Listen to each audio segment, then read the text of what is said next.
lucha-masks.com by Pro Wrestling Revolution, bringing you, in partnership with Mask Republic, the Lucha Brothers, as well as Japanese legend Ultimo Dragon. Go to lucha-masks.com and fight Lucha Strong with masks from your favorite Lucha legends and Pro Wrestling Revolution luchadores. Stay safe in style and represent your favorite luchador. Get yours now at lucha-masks.com, powered by Pro Wrestling Revolution. You are listening to the Lucha Central Podcast Network. And now, Lucha Central Weekly.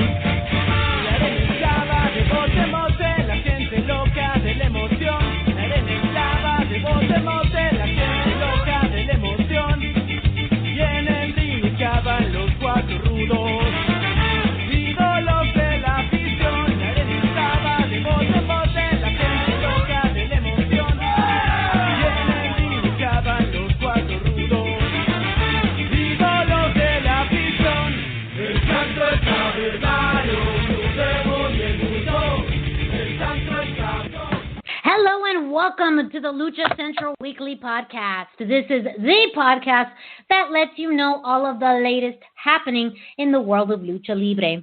Each week, our team discusses news and events from the past week, as well as preview the week ahead, covering Mexico-based promotions like AAA and CMLL and top independents, along with luchador-related news from WWE, AEW, MLW, Ring of Honor, Impact Wrestling, and more. The Lucha Central Weekly Podcast is part of the Lucha Central Podcast Network on, you guessed it, luchacentral.com. This podcast and others from the Lucha Central Podcast Network are available on luchacentral.com and all major podcast platforms, including iTunes, Spotify, iHeartRadio, Podbay, and Speaker. This is Miranda Morales, one of the co-hosts of the Lucha Central Weekly Podcast, and this is a team of the team. Joining me first is the dashing one. The dashing one. Mr. Dusty. Dusty, how are you doing this week? I am doing fantastic. How are you doing, Miranda? That is good to hear. Yes, I am doing quite well. I am very excited for. We've had some great conversations offline, and I feel like we're just going to continue them on the show. So I think the fans are going to really enjoy this week's topics and conversation. And speaking of conversation and topics, our fax man. Who is that? Who's the fax man? That is none other than Brendan Barr. Hey, how we? Good. I just claim like I'm not a fact person. I try to be as factual as possible. I try not to be not factual. I don't try to spread lies or rumors. I'm not that petty. But I may not quite get something correct. Where Brendan, you make it a point to to drive the facts home. So that's greatly appreciated from me personally. Okay. I just don't want to come off sounding like some weirdo know-it-all, because I sure as heck am not that guy. No, I don't mean it in a pretentious way at all. I mean, like you keep it straight. I mean, both you bring and the precision. You're the McCartney to my John Lennon. Oh, I'm gonna say I'm Ringo. Damn it, I don't care. Awesome. That's awesome. I Ringo was the most essential element. Yeah. I'm the no matter who they worked with again, they didn't have that special Ringo thing. Like and then he moved on to Shining Time Station, and a whole other generation of kids knew who he was. Ringo, right? He got it. Mm-hmm. He was the man. Yeah. He was the biggest star of the Beatles. I mean, it's hard to argue with that. My mom had to tell me who George Harrison was. So that's true. George Harrison. I actually like George Harrison's music more than what I knew of. Like I actually listened to a lot of his single stuff, but as a kid, I didn't realize who George Harrison was. Right? No, and I was totally rocking. Yeah, I was totally rocking out to the Wilburys, and my mom had to explain to me who he was. Yep. Oh, love the Wilburys. So good. Well, we want to start off, I mean, we're still in kind of mid-September, but we've seen a lot more activity online, social media posting from WWE regarding Hispanic Heritage Month. Yes, the month of September is Hispanic Heritage Month, celebrating all the Latino, Hispanic, and we're seeing a lot of that on social media. Of course, WWE has put up some great pictures recognizing all of the Hispanic members of their roster, and individual luchadors and wrestlers have also been posting things online. Brendan, what's been kind of one of the more interesting things you've seen posted online for Hispanic Heritage Month? I'm going to go with something that hasn't happened just yet, but the Latin Comics Expo is going on right now. Ooh. And Kevin over at Mass Republic linked this. There's a number of things, panels they're doing, but one in particular is on the history of comic books featuring luchadors fighting monsters. That's going to be going on tomorrow night. That's why, or tonight by the time you're hearing, assuming you hear it the day it comes out, which I know you are. You're all so eager to come out and hear it the day we do it, right? Yeah, so I am absolutely going to be glued to the computer tomorrow listening to them talking about the history of comics featuring men in masks fighting monsters. Why it was one of the biggest trends in comics that was never really explored outside of Mexico and Central America. Yeah, because that's exactly the type of thing I love. Yes, I'm excited for this. Dusty, what about you? Anything interesting you've seen on social media posted about Hispanic Heritage Month? I've seen quite a bit. My favorite was Juventud Guerrera. He had a posting of his mask with a, originally posted by the little thing in the corner, WWE, on Instagram, and they had posted no such thing. So Juventud did that just for clout on Instagram, and something, I just admire that. That is just so cool and funny to me, and it was just my favorite post of the day, regardless. But yeah, definitely my favorite post so far for Hispanic Heritage Month. Yeah. I would have to say I really like, and this one I've seen circulated a lot, was WWE posting on their social media the stars of NXT featuring Raul Mendoza. A lot of people, more interested comments associated with that. Everyone has their 2 cents. Absolutely, everyone's entitled to their opinions, but I think featured on it was Raul Mendoza. We also had. Let me pull it up.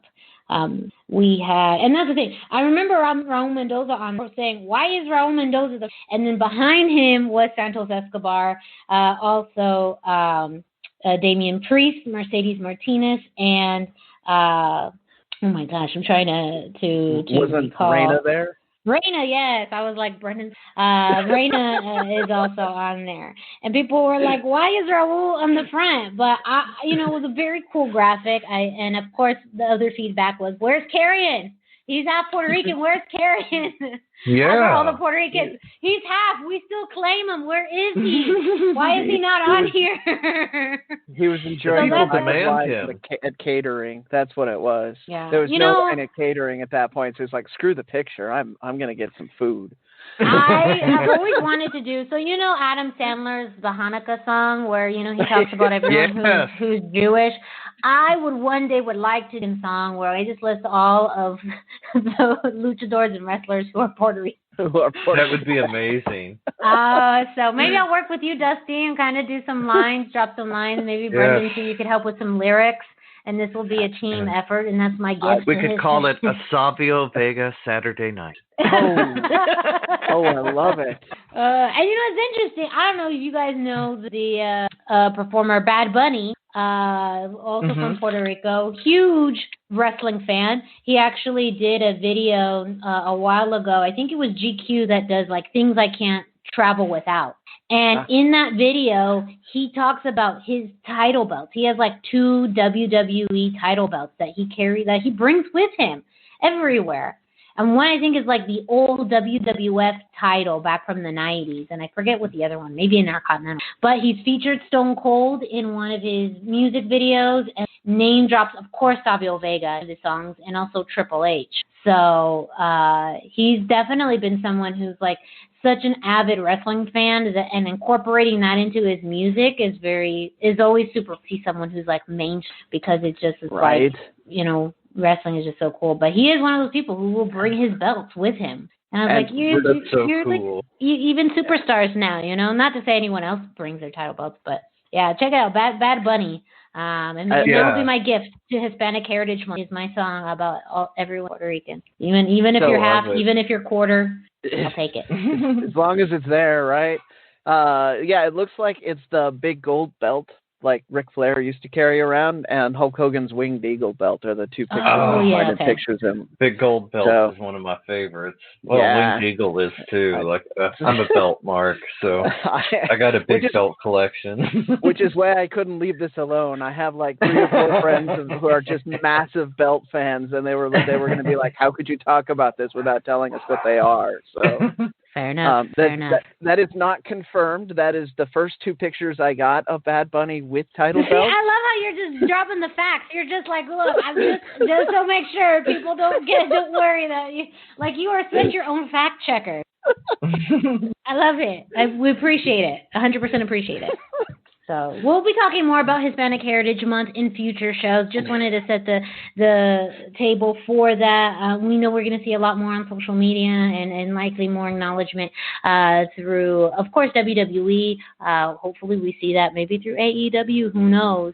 Tony Khan, don't say you want to bring more luchadors on and not acknowledge Hispanic Heritage Month. That's just a tip from me to you.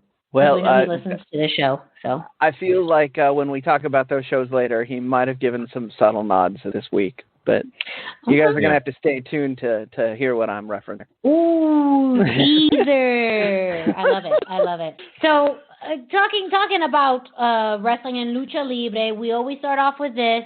Brendan, give us an update on the road back to shows. Okay, so our COVID update starts about the same way. Mexico City stayed at orange. Many of the counties and areas that were previously yellow have reverted to orange, so it's really not looking good for full capacity arena shows in the next 2 months once again. So the anniversary show, it's up in the air whether they'll have fans there or not. The Triple Mania just may be a thing that they talk about and never do. They may move on to different styles of, we don't know with that, and they're being very cagey with details on that. And then this is the time of year where we start getting big announcements for shows. Like fall is when they love to start doing a lot of big shows. Now, the end of summer, I was reading on one of the blogs that, normally you're getting like a large variety of people putting big names onto shows as kind of either their start of their season or the end of their season of really drawing people in, and we're just not seeing a lot of that right now. So first off, good on all of you for trying to stay safe. Like, I do not want anybody to hear this as an endorsement for, please, let's have a giant show and let everybody get sick all over again, because this stuff is messed up. But that's really all the news I've got. Is nothing super positive right now as far as our road back. But we are doing a lot of individual shows. I have a couple of things that I'll be talking about in the Indie Roundup that have happened, and next week there'll be even more events that have gone on. But they're all on this small scale right now while people are kind of feeling out what's going on. And there you have it. So with that, too, we also have some Indie Roundup news, and so we can't do that without a little music.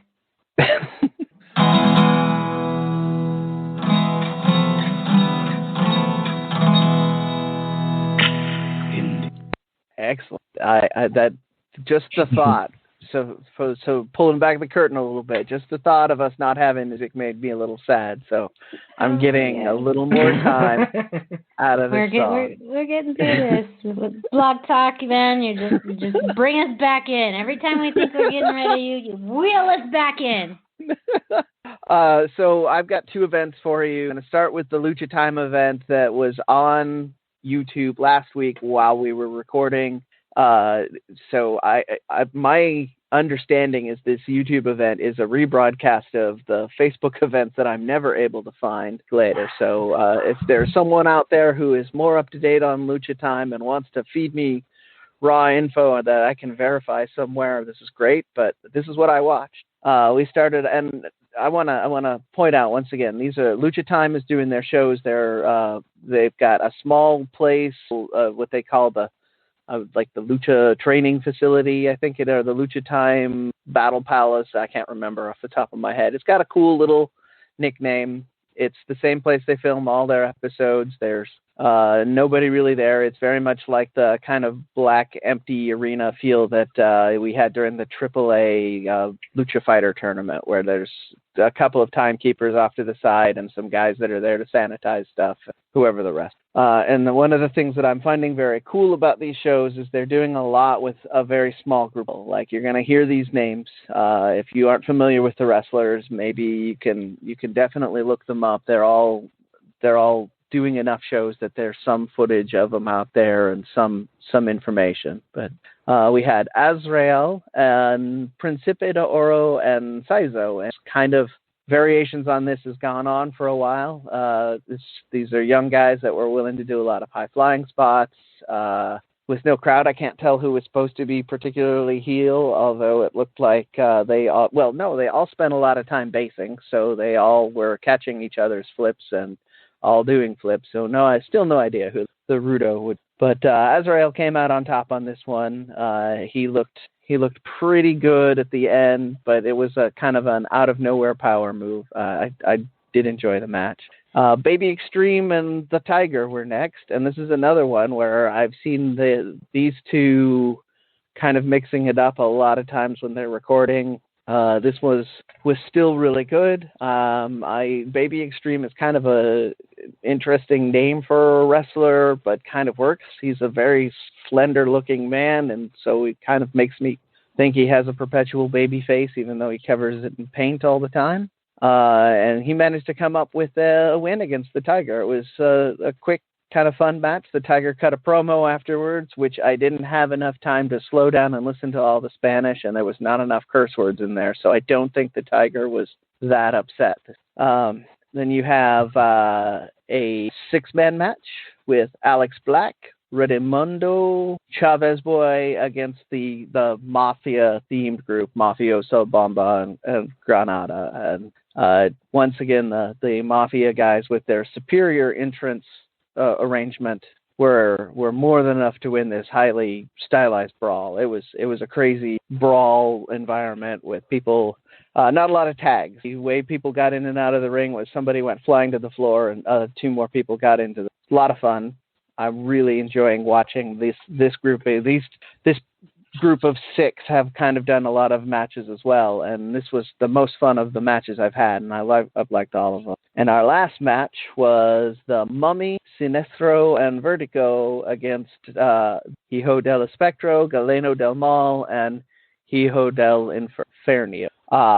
There wasn't even a proper finish. I've talked before about the fact that Dr. Wagner's kids seem to really enjoy being brawlers. Hijo del Espectro is a big guy who works well in a brawling style. And it started hot. Everybody brawled. Eventually, nobody was in the ring long enough for the referee to decide that the match was going to be over. And then once he ended the match, then more people came out of the locker room, as it were, and you had a big scrum to end the whole thing. So feud's not over. The Mummy clearly is not getting what he wants out of it. He was in the ring doing his signature mummy dance to taunt the I don't know who the bad guys are in this, but the second generation wrestlers, and they were all like pointing at him from the entranceway and walked away. A lot of fun. I love seeing all of these second and third generation guys working these Nueva Era shows, as they call them, in like the main event spot. I think that it's good practice for them. This may not be AAA or CMLL main events, but being the center of a product like this is really good practice for them, and they seem to already be elevating to fill that style and the draw and the main part of the show, and I'm loving it. So that was Lucha Time. And the other show we had this week, I did not get to watch as much of it. I watched some highlights, but we have, once again, as always, a full roundup, including some small video clips on luchacentral.com, and it was another IWRG. And first you have Dick Angelo 3G against Ray Halcone Jr. Dick Angelo won this one. Apparently he was a last-minute replacement for Legendario. Then you had Avisman, Fulgor 1, and Karui versus Alas de Oro, Alas de Plato, and Aragon. I kind of sense a theme on that second one, but we might have to swing back for some help with my Spanish. Avisman, Fulgor, and Karui won that one. I didn't even see highlights on it. This next one was a rematch of Puma de Oro and Toxin. I watched that again. Good stuff always. And then we had Puma de Oro with a win to set up a match. Demono Infernal and Fresario Jr. against Big Chico Che and Big Ovet, and the Demons won. I think I saw this one. They're doing a lot of things with the same couple of guys in the last couple things, so I always have to go in my head and ask myself if I fell asleep and rewatched the same match. I'm pretty sure that this was different than the previous ones. I still always enjoy it. It's more crazy stuff with big guys this time. What I really like is they've got some big guys that can really move in IWRG right now. And then finally we had Dragonbane and Hijo de Canis Lupus and against Shun Skywalker, and Dragonbane and Hijo de Canis Lupus won that. They are now advanced in a tournament, it looks like, or pairings, and they're moving up in the tag rankings. I'm less able to keep up with the details on what's going on with that. I apologize. It's good. Because it's good stuff. I'm enjoying the matches too much to pay attention to the storyline, which is a problem that the WWE with right about now. So that's what I've got for my indie roundup this week. As I alluded to, Lucha Time will have more stuff. IWOG will have more stuff. There are going to be a few more indie shows that I hope to watch this week. I got a notification in the mail that my Mas Lucha subscription has auto-renewed, so I'm hoping that means that since they remember to pay me, or to get paid by me, that they will put up something for me to talk about as well. Thank you, Brendan. And I know that the IWRG show, the results tend to be posted on luchacentral.com. That's where I got my results from for any of the matches I didn't watch myself. Yeah, so make sure if you are interested in learning more about that show or previous IWRG shows, you can go to luchacentral.com. And Absolutely. Next, we're going to kick it to Denise Salcedo with this week's Lucha Central. Hey everyone, it's Denise Salcedo here in Lucha Central with a reminder of where and when to catch all of the great network content this week. Get the full lineup and listen to all of our shows in the podcast network section of luchacentral.com.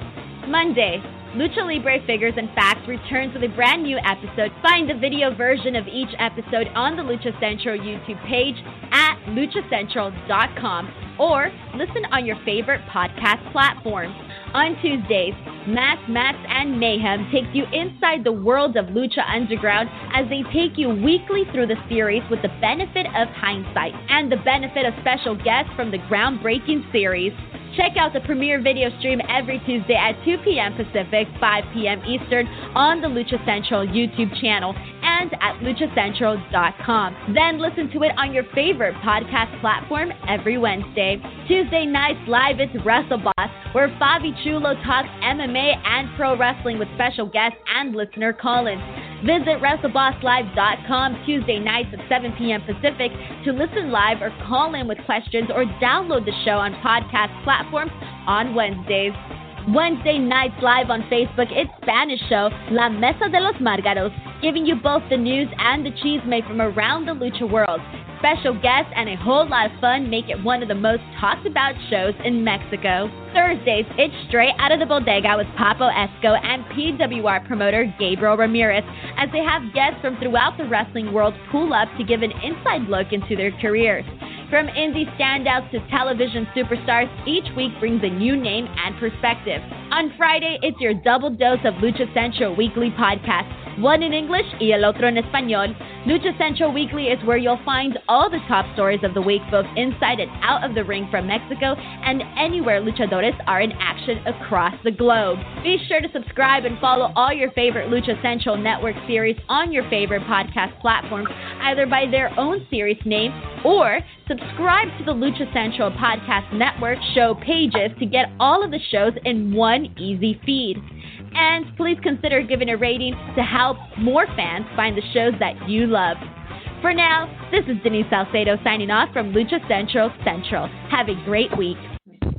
Next up, Dusty's going to be taking us in this week's SmackDown and Raw.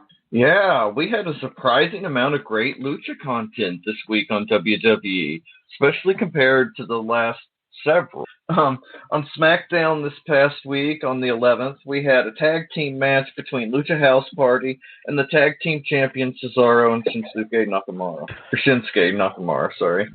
This is an unusual tag pairing for Lucha House Party because Kalisto was teaming with Gran Metalik instead of the usual tag pairing of Lince Dorado and Gran Metalik. Kalisto was really the star of this match for me, and he eventually got the pin for Lucha House Party during a distraction backstage by the Street Profits, who were visiting from Raw and partying in Cesaro and Shinsuke's championship lounge in the back. I've never really enjoyed the trope of distracted wrestlers then getting rolled up and immediately losing, but I will take all the Lucha House Party wins I can get. Like, I'll take it. I mean, as long as they win, I'm happy.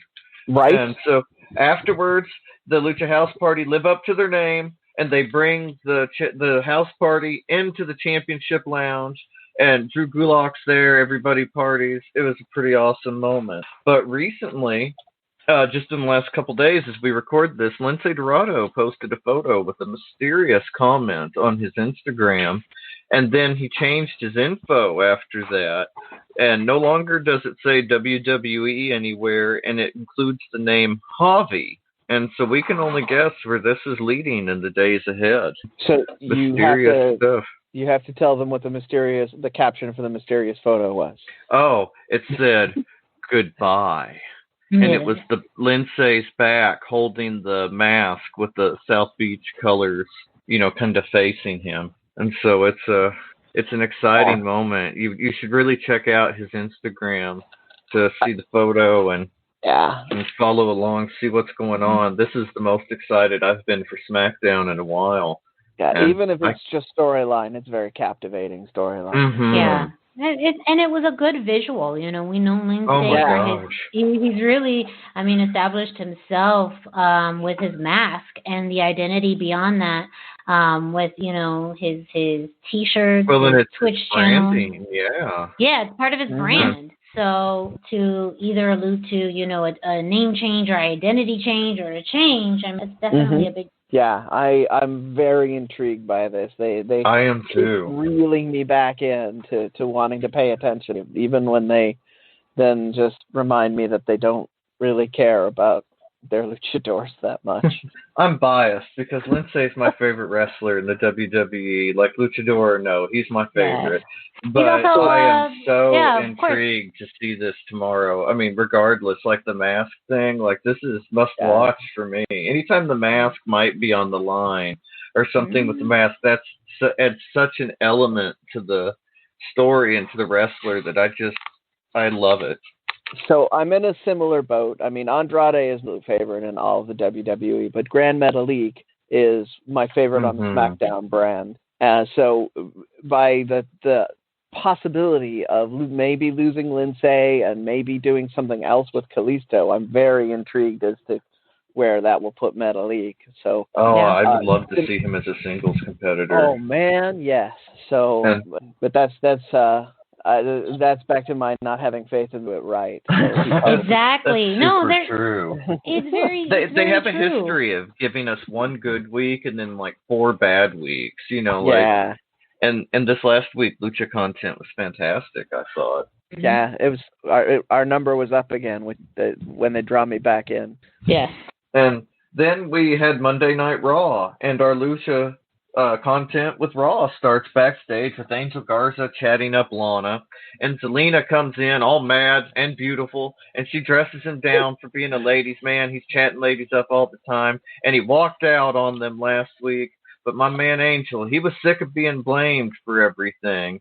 Andrade was the one who got pinned. Why doesn't Zelina yell at him? Zelina snaps and apparently renounces her managerial services to our boys, and they fight, and they drop some Spanish fighting words at each other, and Zelina just walks away. And we don't see her again until after the Asuka-Mickie James match. And she announces she's back to being a wrestler, baby. And she wants that Raw Women's title. And don't bother asking, because she's not only ready for Asuka, but she's ready to be the champion. And then she slaps the taste right out of Asuka's mouth. And I could not be more excited for this match. As we have seen, oh, so good. Zelina in the ring is a warrior in motion. And I want to see this match big time. Zelina's lucha style and very fluid, very dynamic style versus Asuka's strong style. Like, lucha versus strong style is always one of my favorite things. And I cannot wait to see what these ladies pull out for their match together. And then after the show, Zelina was on Raw Talk. She looked like Pretty Poison again. Charlie tried to get in some questions about Angel and Andrade, so Zelina accused her of being obsessed with Angel, but then she said she'd reveal her plans when she's ready, but she's focused on Asuka now, but she has time to slap Charlie tonight, and Charlie very politely tells her to go hit the bricks, and I mean, like, it was so good. Zelina was like a major force on Raw, and Raw Talk had multiple segments, and I was so there for it. Like, everything she did was perfect. And what little we've seen of her in the ring has been fantastic, so I'm excited to see her in a program with somebody like Asuka. I assume it's building to Clash of the Champions. And I'm guessing so, too. Yeah, it makes sense. Yeah, I mean, to go from entering the division full-time to having your second or third match be against the champion at Clash of the Champions in a championship match, is a pretty rapid ascent, and that's awesome for Zelina. Like, that's a big spot for her. Yeah. Unfortunately, it's pretty transparent that it's to make Asuka look strong again, but it's still very exciting. Yeah, but it could also do wonders for Zelina. I mean, if she has a great match with Asuka, it could just show that she has a much more potential in, being in ring than a lot of people gave her credit for. Even in losing efforts, people could shine. And so I think realistically, yes, she's very likely not going to win. But 1-2, it's a good shakeup for the women's division because you have very different personalities. And Zelina can carry a promo. She could do that very well. Oh, my gosh, so it will be a different dynamic for Asuka, but also if she can have a great match with Asuka and lose, that will still raise her stock up pretty high, because then we can actually see her as more of a formidable competitor in the women's division, and she could go off and have a great program with somebody else, and we would still be excited because of the she had with Asuka. So I could see if they do this right.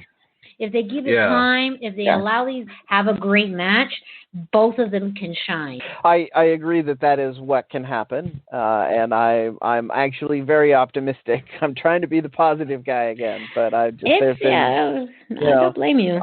I do hope that that's what we get. I also find it.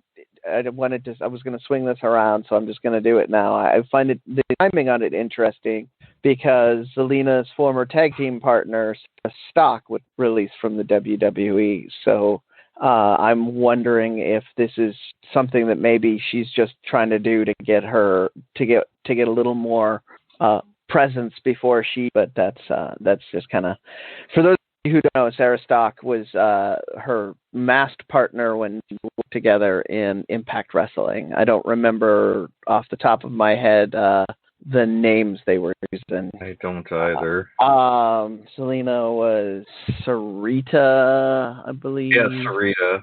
But and then Sarah Stock was also, which is a little more of a recognizable name to some people.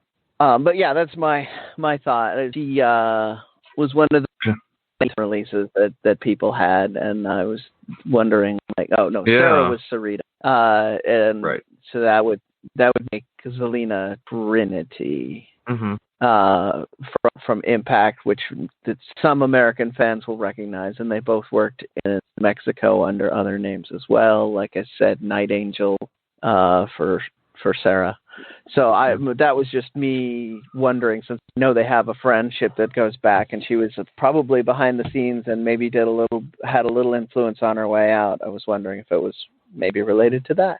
Yeah, could be. Next up, we had Ricochet versus Cedric Alexander, and what a fantastic match this was. The entire match focused on Cedric's portrayal of Ricochet and Apollo, and it was so good. I mentioned last week that this was the singles match I wanted, and they gave it to me so much better than I expected. The energy was consistently high, and Cedric's lumbar check is one of the best finishers in WWE. The match is fantastic and a real dream come true for a lot of us Lucha and Cruiserweight fans, and this feud is money. I'm all in for this one, and I am all in for the Hurt Business. This match is so good. Everybody should check this out. Like, it was excellent. And our final piece of Lucha action of the night was Dominik Mysterio versus Seth in a steel cage match. I love Seth. I love Ray. I love Dominik already, but I am kind of sick of this pairing. Like, I want to see some fresh Lucha matches with Dominik for a while. Maybe get to see him win once in a while. But the first half of this match, it just felt like they were stalling a commercial. But everything after the commercial was great. Once the match got started, we got to see the kendo sticks come into play again. I'm not sure at this point if they're going to make the kendo stick a staple of all of Dominik's matches or just within this storyline. But he looks fantastic with it. It makes him seem like even more of a threat than his size and pedigree give him, and kind of give him an edge in his newness. But yeah, I really liked kendo sticks.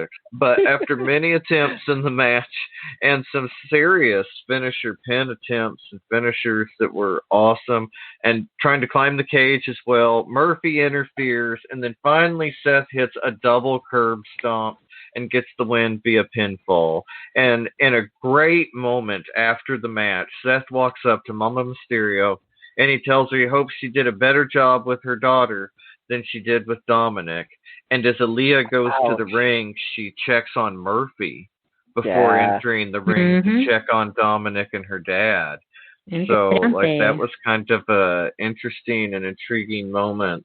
And so, do you guys think this is the beginning of a Mysterio family faction in WWE? Do you think it's going to be just for the storyline that Aaliyah kind of gets involved and it blows up at Clash of Champions? Or do you think that she'll be involved more long-term as part of the Mysterio family? So she has been notoriously quiet on aspirations, unlike Dominik, who has said in many an interview, anytime they stuck a microphone in his face, he said he wanted to follow in his father's footsteps. Yeah. There's a combination of factors there. Like, they don't ask that question of the girls as much, which stake. But the other thing is she's also not really said it out loud. She has been asked, I believe, a couple of times if she wants to be a wrestler, and she's been a little more evasive, shall we say. Like, it's not an absolutely I want to. So we could very well be seeing a faction, but I feel like with the hints at this that she wants to dip her toe into being a wrestler too. So I hope so. I'm here for that. I'm excited for it. Well, yeah, and maybe not a full faction, but an interesting story developing. Yeah. I mean, it's, you don't shoot that camera angle if you don't have intentions with trying to even tease something. Doing something, yeah, absolutely. Yeah, so I mean, that itself is very intriguing. And I think, you made a good point, Dusty, too, about, not wanting to see the same things over and over again. And I hope, that we've seen this story really start all the way, in May to now. This story has to evolve, and why not have it evolve into an angle where, now it's just beyond Ray and Dominik. It's, the whole family. And maybe that's the setup, why we started to see Aaliyah and Angie there more often, because of the fact that they're going to be more involved in the story. Now, that still does mean we're going to get some type of equivalent of Seth and Buddy and Dominik and Ray, but you know, it's a very West Side Story. It could be this way, you know. So in fairness, the thing that I liked about this matchup was that we got to see Dominik in a WWE gimmick match. Like that is a cage match for them is one of their cornerstones. And so they put him in there against a guy they knew that can make him look good because they want to see what they can do. And that tells me that they're thinking long term. Maybe they don't want to put him in a cage. You know, maybe it may not be Hell in a Cell next year, but they are looking at doing things with him, and that's why. Oh, for sure. And he looked great in this match. I mean, especially after the commercial. The first half, it really just felt like they were kind of stalling for time. But Dominik has a tornado DDT that looks great ordinarily, but in the cage and everything, it just seemed like brutal. You know, like it looked devastating. It was so good. And I want to see more of that. And so I would love that to see, and especially with his size and style, Rey Mysterio can fly around because of his size, but to see Dominik as a more vicious, you know, brawler type luchador character in the WWE, but still have that Mysterio family pedigree, that is, I like the idea. Like, they should book it now. That's what I want. You know, like the Savage Mysterio. You know, like it's gonna be awesome. And of course, the results for both Friday Night SmackDown and Monday Night Raw are available on luchal.com.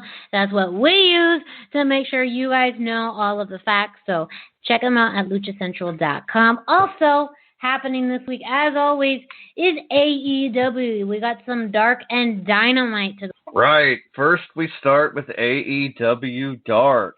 FTW champion Brian Cage versus Megabyte Ronnie. This was a quick match, very nicely paced.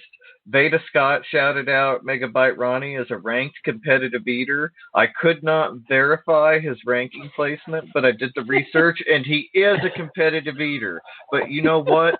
Cage hasn't eaten a hot dog since he was 9, and he clearly has the edge on Megabyte Ronnie. But then Megabyte Ronnie has a fanny pack, and he pulls out a hot dog, and he takes a bite. He gets the power up from eating it, but the hot dog sweat pissed Cage off. And so he hit Ronnie with a 619 into a drill claw, and then he got the win. It was fun. It was amazing. You should check this match out. If you love squash matches, if you love fun matches, if you love Brian Cage, this is your match. Like, it was so good. If you love hot dogs. Yeah, if you love hot dogs, this is your match. Now there's a match for the hot dog fans out there. That's when you know that wrestling is getting too segmented. Then we had Santana and Ortiz versus Brian Pillman Jr. and Griff Garrison. This was a great match, full of tag team action. Pillman and Garrison tried, and they did get a lot of their moves in, but you could tell they just didn't have enough experience, and especially tag team experience that the Proud and Powerful have. Pillman and Garrison have all the pieces to the puzzle, but they haven't figured out how to solve the puzzle yet.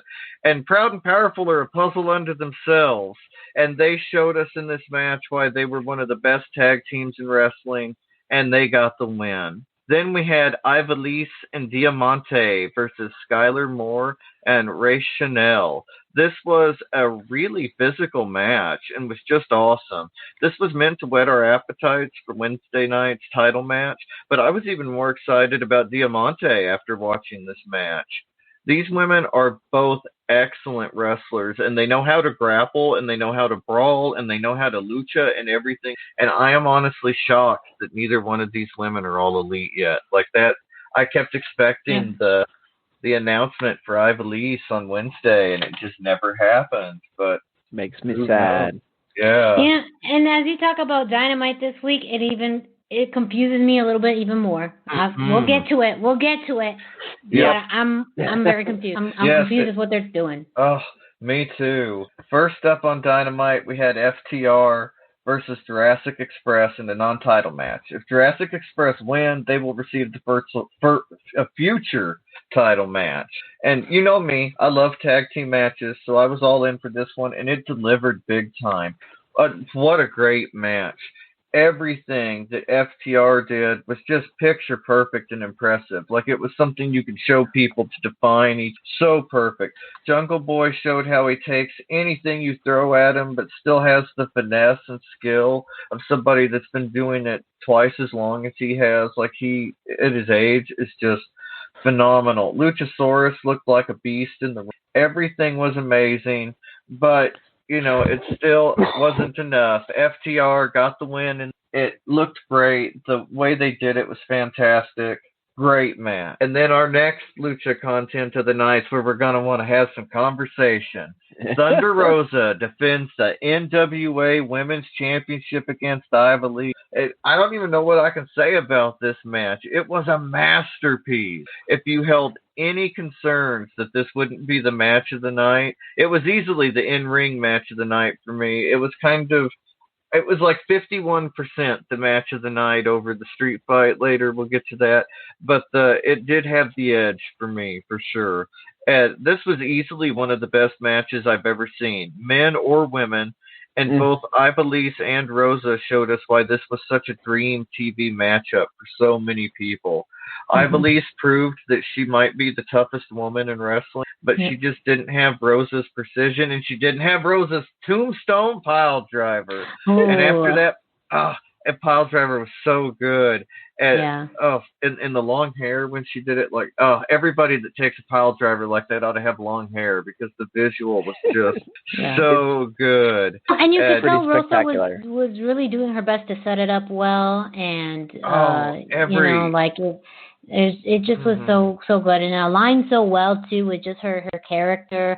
You don't see lots of women do tombstones as part of even in their whole arsenal. So I mean, very good. So I'm going to push this forward, because let's just talk about what happened after, please. I just got to get this out. Go ahead, Dusty. Okay. Well, go ahead, Brendan. No, get your thought. This was the thing I was talking about, as far as Tony Khan maybe doing some subtle Latin Heritage Month stuff here, because you have two non-signed Latina women on a televised match here, so that neither of them are actual representatives of AEW. They're defending a belt, and they're putting on what was definitely a match of the night contender. It was technically the headline match, because the street fight was unsanctioned, I believe. Well, yeah. But, damn, look at the brick dropping those facts in. Well, I want my girls to have the main event. So it was a title defense main event, as it should be. But that was I wanted to bring that back around before we talk about what happens next. There. Go ahead. Both of you want to do this, so I'm out of the way. And after the pile driver, Rosa got the big win, and she retained. And after the match, Diamante rushed the ring. She tossed Rosa out of the ring, but Shida showed up to kind of take care of Diamante and Ivelisse. But then when she picked up the NWA women's belt to hand it to Rosa, she gave it a long look, kind of a lustful look. And then she handed it to her. But next week, then, Thunder Rosa and Shida go up against Diamante and Ivelisse in a tag team match. So I can't wait to see what develops from this. But let's talk about the elephant in the room, though. 3 out of the 4 pieces are not signed. I know. Isn't that crazy? A whole program around, 75% of people in this program are not signed. So I understand with Rosa, it's very different because of the challenges that you have with the NWA and all that. And that's its own self. But exactly what you said earlier with Ivelisse and Diamante, why? Maybe there aren't they all in? Yeah. Maybe there's some things. Maybe there's some contracts and negotiation things that they're trying to do. I get it. But, I mean, they're really investing in these women. And if for some reason, if the delay is on AEW side of not offering something to them, what are you doing? I mean, this is one of the best build-ups in their women's division that they've ever had, period. Oh, no, best storyline. I mean, it's the best. Some of the best storyline. Yeah. And so they got lightning in a bottle with it. Not only Ivelisse and Diamante now, but adding Thunder Rosa. Shida now has actual people on the roster that feel like she can have. I mean, she was having great matches already. Let's be honest. Like I really liked her match with Penelope Ford. She did so good and made Penelope look so good. And then they dropped that out of like a bad habit. They just didn't continue to build up. Yeah. Just gone. So the fact that they're building this great story, but they're still like, and I don't know, it just surprises me that we're still at this. We're still at this level. And my hope is that it's just more of a technicality, that this is the larger plan. It looks like it. It looks like on their side they want to do this. Yeah. The hinting with the belt this time too, I thought was great. At this point, it feels to support what you're saying. It feels more to me like they're not releasing that information for whether the reason is because there's a logistical holdup or because they think it'll be more impactful to do it after maybe Rosa wins the belt or something. Or who knows. There's a reason. I was wondering if they were going to introduce women's tag titles. It feels like it. It could, but I don't know. I just feel like it's just not at that point yet. They're only really a year old. Their women's division is just gaining momentum. This could be a way to elevate multiple people in a short amount of time, and leverage a lot of the ties that they already have. It's just kind of out of convenience, and maybe a story too, where again the whole situation with Thunder Rosa is a little bit more tricky. So being able to have her interact with other people and have her maybe weave in and out as necessary is important. Because truly too, she has a lot of other things going on, so she may not be able to have a presence consistently, but I'm sure she'll be coming in and out and, being able to weave her in and out of stories. It just also seems like the fact that you're defending the NWA Women's Championship may be getting more airtime than your actual Women's Championship. What are we doing? Like, what are we doing here? What are we doing? Please, someone please explain to me. They're 1,000% trying to elevate the status of women's wrestling on the product. Yeah. That is a clear message they have gotten from the fans over and over again, is that they need to step up their game in that area. And if it takes putting somebody else's champion on your product to help you do it, then it seems like the Khan family's not too proud to not do. But and that is true, yeah. But you also got to put that. Whew. Why don't you do that with your own belt? It's so.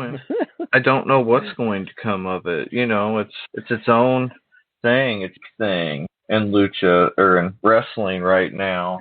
Yeah. And a brilliant way to elevate women's wrestling as a whole. To be fair, though, I think you're absolutely right. The NWA Women's Championship has now gotten way more press than the World Championship. We'll talk about that a little bit later, but now people know who the NWA Women's Champion. That has gotten more airtime and press in what. Yeah. Then that's a huge accomplishment. And that too, it is good for that the AEW is doing that. It's fantastic. I think also for the NWA, because it shows a huge progression. No one would have ever thought that with the NWA, their women's champion would be getting more airtime, more press, more recognition than the world. So it's all good things, but yes, exactly. But it's just also we'll swing back around to that. I have theories on that. Things about it that I'm just like, why? Anyways, we can talk about this all night. We won't, because we got lots of other great things that happened on Dynamite. So let's see if he'll continue. Yeah. We have more on this subject later anyway. So yes. We'll be talking. We had my boys, Santana and Ortiz, the proud, the powerful, versus best friends in a parking lot fight. This was easily the best street fight match I have ever seen. It was stunning. From the moment that Santana and Ortiz ran up with the dead president's face paint, you knew this was going to be serious. Cars were dented. They were broken. They were bent. Windshields were smashed. There was glass in Trent's back. Like, these dudes went hard, and it was glorious. I loved this match. Absolutely nothing about this match felt artificial or gimmicked. You know, in a lot of these street fight or brawl type matches, a lot of it feels kind of fake or strange. This did not feel that way. Everything felt natural. Everything felt really brutal and scary. It kind of made me cringe up inside at certain points. But then before it got too bad, Orange Cassidy jumped out of the trunk of one of the cars. I believe it was a Prius, with a chain wrapped around his hand, and he planted a Superman punch on my man Santana, and then it was over. But if you love parking lot brawl matches, you absolutely have to check this out. I'm not exaggerating. I'm possibly understating how great this match was. And then for the cherry on the sundae, as they drove away, Best Friends got in Sue's new van, and Sue gave my boys, Proud and Powerful, the finger and drove away. Crazy. I'm with you on 99% of it. I absolutely hated the Orange Cassidy. Me too. That was not my favorite part. That's why I just kind of rushed it. that totally, like you said, to the point. I agree with you. I think nothing felt staged.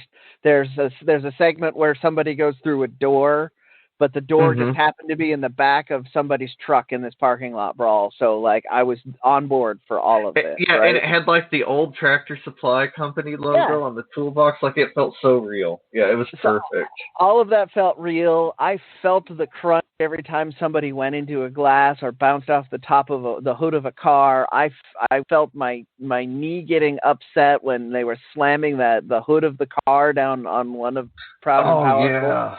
Like, I could feel my knee just getting just bashed by that. And it made you cringe up inside. Yeah, it was such a, I mean, like, it wasn't as bloody. I mean, like, I've seen harder core matches, like, with Cody and everything, so it's not like that kind, but, like, for, like, a real fight, like, what a real fight looks like and feels like in a parking lot, this was that. I mean, it was... Yeah.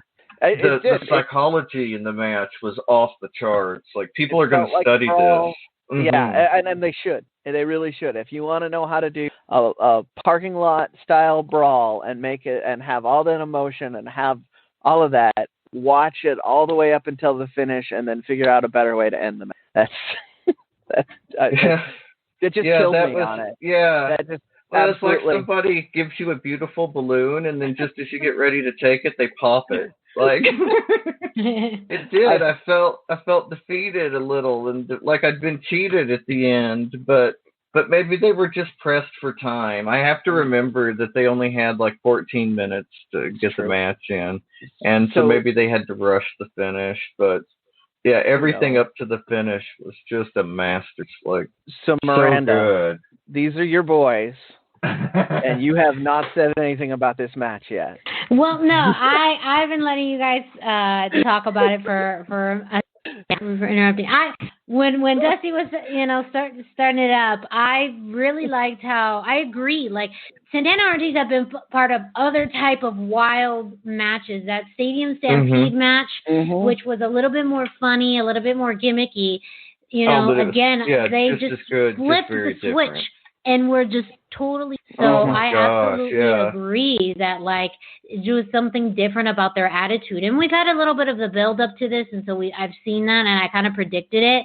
But also at the same time, I was a little surprised because it's also the Best Friends, and they're fighting over a minivan. You know, like how I was very surprised on that. But I'm just so proud of them. Like, it wasn't a winning effort. I'm not surprised because I feel like, you know, they're just so high on the Best Friends and Orange, you know.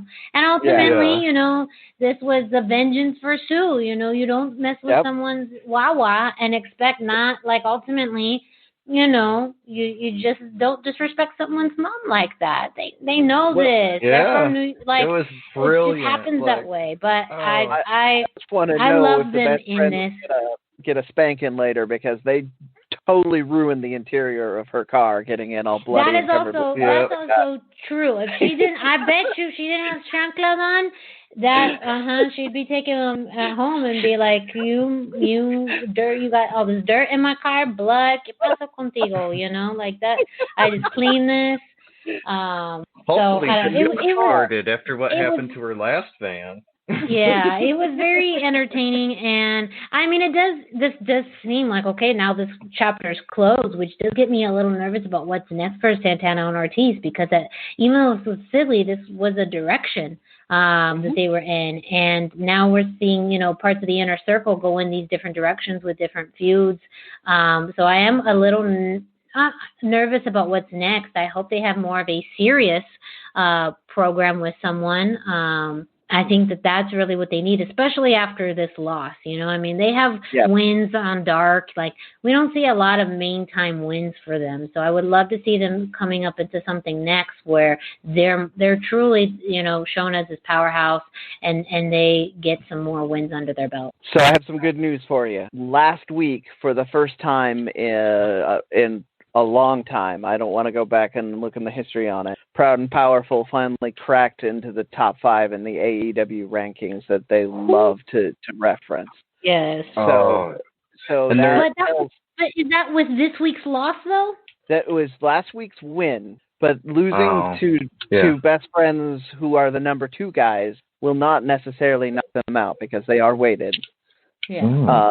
And so it feels to me like that they got them up into the top 5 so that when this feud was over, they could move them into possibly chasing after the tag titles. Because FTR is going to need more people to wrestle. And I would love to see more of this tougher, meaner, Proud and Powerful. You know, I mean, it looked like a real fight in a parking lot. Like it really did. Like if you've ever seen one, that's what it looked like. And it was, I mean, I'd love to see more of that aggression, that kind of intensity in the ring from Proud and Powerful and less of the comedy. But the ability to flip that on a switch and kind of go into a funny spot that doesn't damage them, I think they will be the masters of that.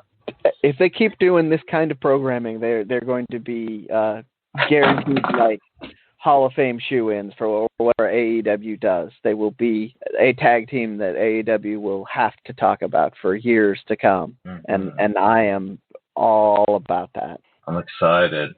And honorable mention this week goes to Daga, who called out Kenny Omega for a match for the AAA Mega Campeon Championship.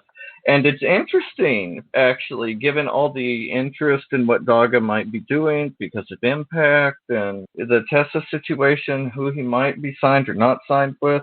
And so I feel like despite not much ring action from him lately, we're hearing about and talking about Daga more than ever. And so it's kind of interesting if this is building to a match at AAA, trying to kind of capitalize on that spot, you know, like his current interest and interest in him being higher, or if it's him taking advantage of that and trying to grab more interest and try, you know, with some eyes on him on Twitter and online through trying to feud with Omega. So we'll see what comes of it, but I would really love to see Daga and Kenny Omega, especially if we could get some kind of build up on AEW, bring in some more lucha talent. I would be really excited for that one. I mean, more Daga. I don't care who he's wrestling against. Yes, very true. Yes, I will always take as much Daga as I can. Thank you, Dusty, for both the WWE and AEW roundups. Of course, you can find the results on luchacentral.com for Raw, SmackDown, AEW Dark, and Dynamite. So we got your bases covered. And we got, well, another base to cover, and that's NXT. This week, it's been a very, interesting on NXT the past few weeks because normally we've been talking a lot about Legado del Fantasma. However, they've been spending a lot more time on 205 Live. So let's bring that up real quick because that is where, even though the Cruiserweight Championship is now labeled under NXT, 205 Live is still where the Cruiserweights are. this last week we had Raul Mendoza and Joaquin Wilde with Santos defeating Oni Lorcan and Danny Burch in a tag team. So it does seem like, we're getting less of Legado de Fantasma on NXT and having them on 205 Live, which, maybe that was part of the plan, building up their presence on NXT and then putting them on 205, and hopefully that fan base would follow. And it's kind of working because, now I got to keep my eye on 205 Live. So, I'm watching it too. I used to watch it quite a bit, and then my interest kind of waned. But I'm all back now with Legado de Fantasma. Yeah, so maybe we'll see them kind of in and out of 205 Live and NXT because, at one point it was looking like Raul and Joaquin were in line for the NXT Tag Team Champion, but it seems like that is still in the hands of Breezango, and this past week they defended their titles against Imperium in a rematch. So maybe now that that's been settled, we get some new contenders. Who knows? Santos been looking lit too in his nice, clean, sparkly white jacket too. I've been appreciating his fashion as of late. So, but that's where Legado has been. If anyone's been asking, where's Legado? I was one of those people. You got to find them on 205 Live. Again, which is suiting, the Cruiserweight Champion has to make a presence on 205 Live, so we will see. But this week on NXT, two really great matches. Shotzi Blackheart. We started actually off, I think this was the first match of the night. Shotzi Blackheart versus Io Shirai. And really, this week, Shotzi just had such a good performance, good energy as well. A very fun match. I think you could really see her character shine through, but still aggressive. Shotzi is one of the most fearless wrestlers, period, out there, and you could see that in her performance this week. And so, and you had a very amicable shaking of hands afterwards. Io Shirai did get the win, did retain, but it also leaves what's next. Will Shotzi get another opportunity in the future? Who are they setting up now for Io next? And also as the main event, we had Damian Priest versus Timothy Thatcher in his first defense of his North American Championship. And that was also very, I look at Damian Priest and he's so tall. And so my mind automatically thinks, wow, he's just so, maybe not tall people are uncoordinated, but for someone of his size to be as smooth and agile as he is, it continues to surprise me. So two great entertaining matches, Damian Priest with the win, and really standing tall at the end of this week's NXT. So, it seems like they're really lining him up to be a strong North American champion, and, overall, still great content with NXT. Another interesting development is that NXT has announced a takeover for early October. So we are going to get another NXT takeover. Look at this calendar. It is, I believe, October. It's scheduled. That it's not good that I said that with a question mark, but yeah, because you know what that means I'm doing. Yes, of course. That's why you're the man. What would it be fun if we all were fax men? No, but yes. That's been announced, so we're now going to be starting to see probably some stories develop for the next takeover happening in October. And again, that means who knows, who's next up for Io Shirai. Same thing with Damian Priest, and where we see some of our staples like Raquel Gonzalez. We haven't seen her. Dakota Kai hasn't been on television lately. We at one point did see, a Raquel Rhea Ripley match possibly happen, and we only saw that in tag team, but we hadn't seen one-on-one. So that is something. Now they did announce, I believe, happening next week is going to be why is it sleepy? I keep wanting to call it a Royal Rumble. But a gauntlet match? No, not Battle a gauntlet. Royale? The Battle Royale, yeah. They're going to have a Battle Royale. I love a Battle Royale, so. Yes. That's how you know that WWE branding sticks when everyone's like, it's a Royal Rumble. It's like, no. Royal Rumble is the title of a pay-per-view. A Battle Royale is the title of, that's just, and I say that as I forgot the name. So we may see their interaction again next week during that Battle Royale. When does that happen? That is, yes, the number 10 Battle Royale. The Gauntlet Eliminator is for the NXT for the NXT Championship, and a Battle Royale is going to be for the women's number one contender spot. So, I knew I heard somebody talking about a gauntlet. I love a gauntlet match too. Yes. Yeah, the fun gimmick matches like that are my thing. Yeah, it's the Gauntlet Eliminator. So it's two competitors start in the ring, and then more people are added in, and the only way to win is through pin or submission. So awesome. that will be interesting in that.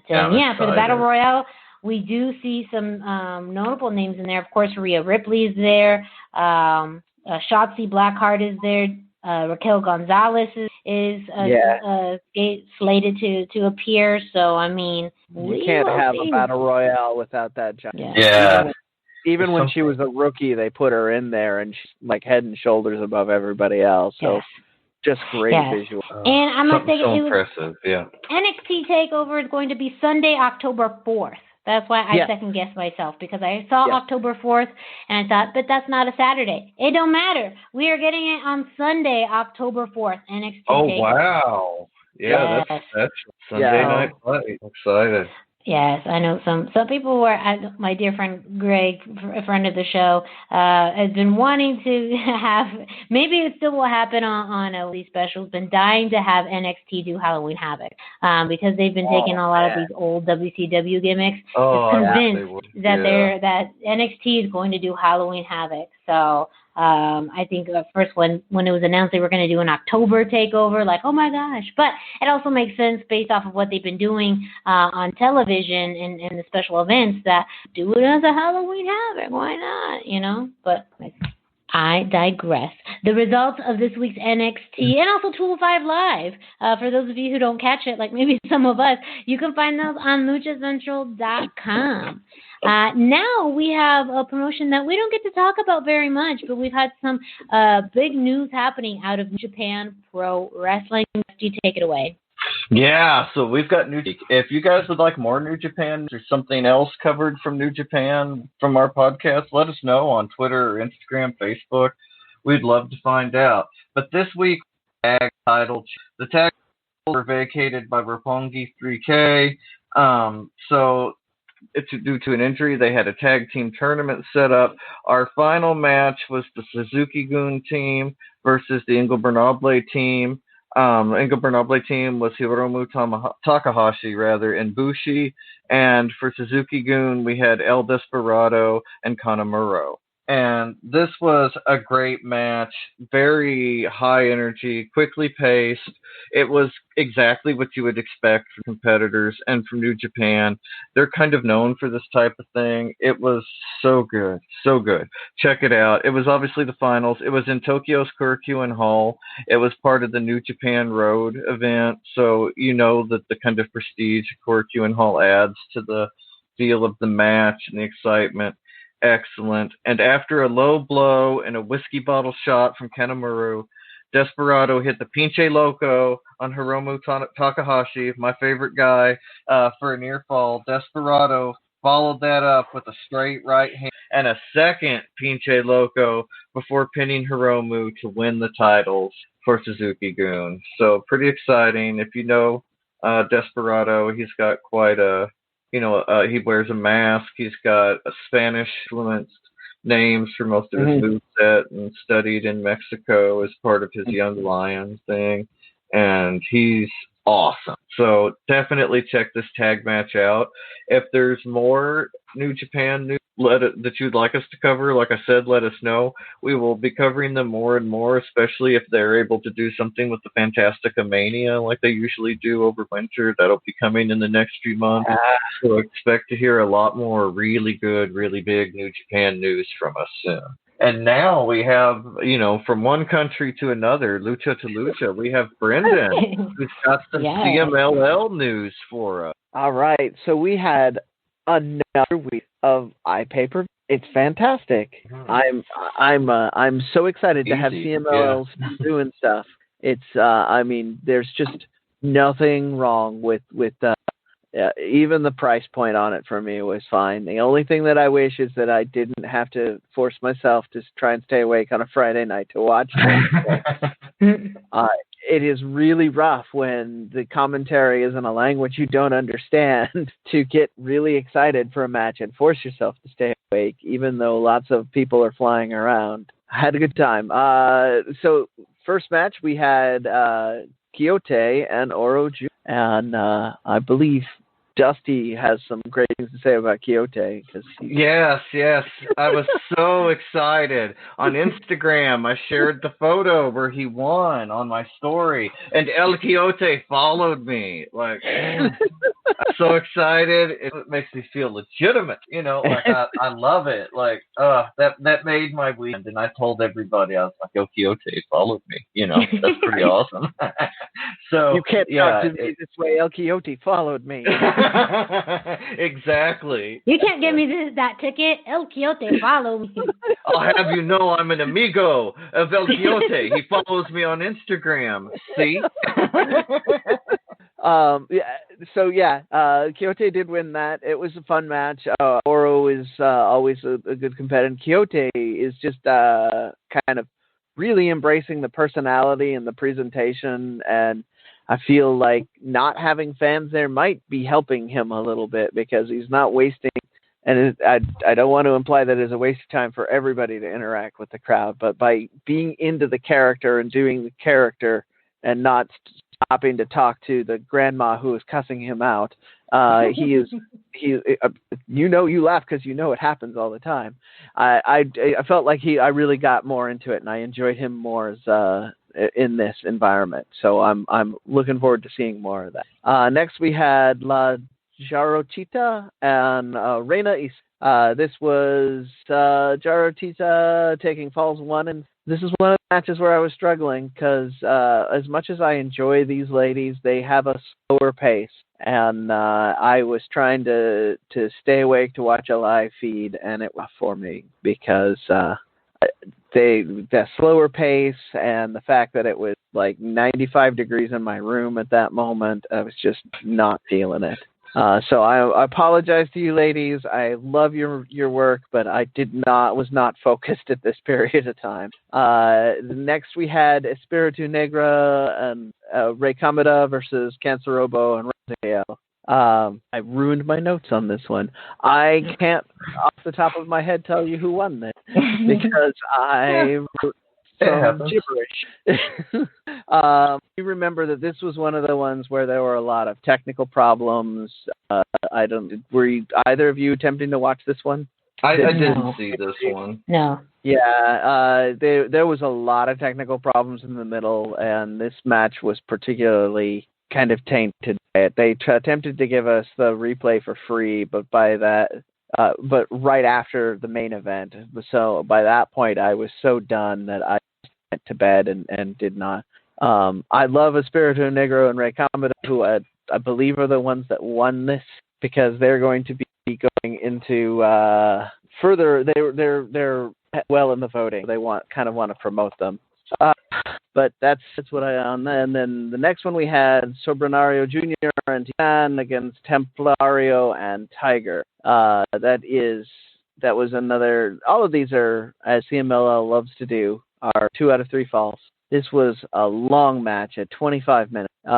But with the names involved, that you're going to get some good high flying. You're probably going to get a fall that's decided by a cool looking submission. You got all of this. The Sobranario Jr. and Titan took the falls 2 and 3 to come from behind, as it were, to win this, and just fun and lots of excitement. And then lastly, we had the Los Guerreros with Sanson as an honorary Guerrero. So Euphoria, Gran Guerrero, and Sanson has been the replacement for Ultimo Guerrero. Been pulled, but we don't know why. He's not injured, they haven't said he's injured. And this was against Bandito, Flyer, and Volador Jr. Those of you who know the names on this, you know kind of what to expect. You got some brawling on the outside. The roof was raised several times. The Bandito jumped off of things that he really shouldn't have. Flyer, I know. Flyer also jumped off of some things he shouldn't have, but looked a lot more terrifying doing it because compared to Bandito, he's a lot more terrifying. Yeah, it was fun. But the Guerreros won this, so they took false 2 and then Gran Guerrero set up a little bit of a match with Volador, so it looks like that's probably what we're going to get in one of the following pay-per-views. After the scrum after that, he'll probably have a singles match with Volador, which will be fun, and I will be there for.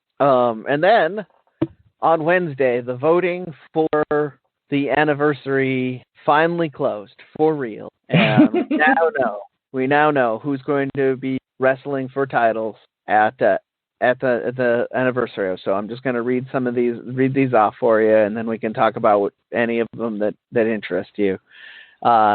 Samuel is going to face Microman for the minis belt. CMLL Micro.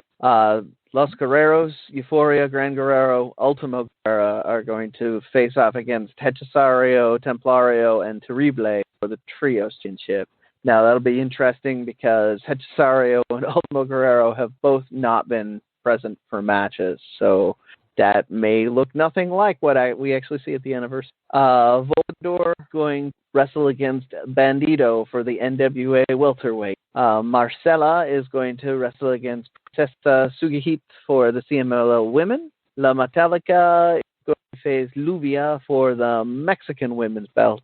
Quaterio, Forasterio, and Sanson are going to face Cancerobo, Raziel, and Virus for the Mexican trio. And then Caristico and Mystico are going to face Espiritu Negro and Rey Kamata in a CMLL tag title.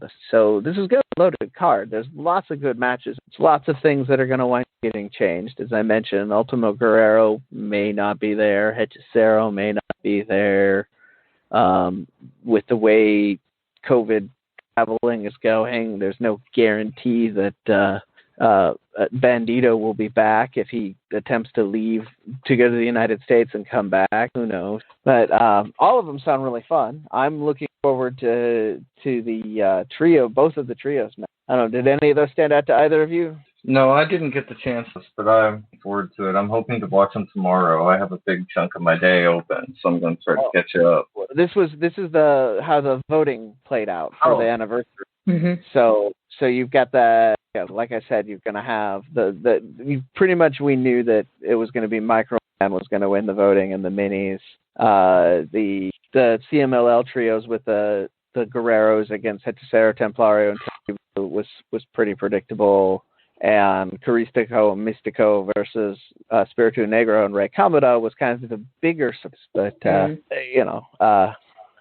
very interested. We shall see. The coverage of the voting in the Anniversario is always on luchacentral.com, and so we're just going to jump right into this, because if you're listening to this and you haven't visited luchacentral.com, it's time to do it. LuchaCentral.com is the online home for Lucha Libre, where you can get all of the top news in English and in Spanish. Find the best curated video content and original content not seen anywhere else. Find when Lucha Libre events would be happening in your area. Find photo galleries from top photographers covering Lucha Libre around the world. A place to have your voices heard, from weekly polls to annual awards, seen and read by top executives in all of the major Lucha Libre promotions across the globe. And on top of all of this, LuchaCentral.com, your centralized place for all things. And that leads us into one of our signature segments this week in Lucha Libre history. You can't remember when. Well, now you can say it's time for the street to Lucha Libre. That's right. Now it's time for This Week in Lucha Libre History.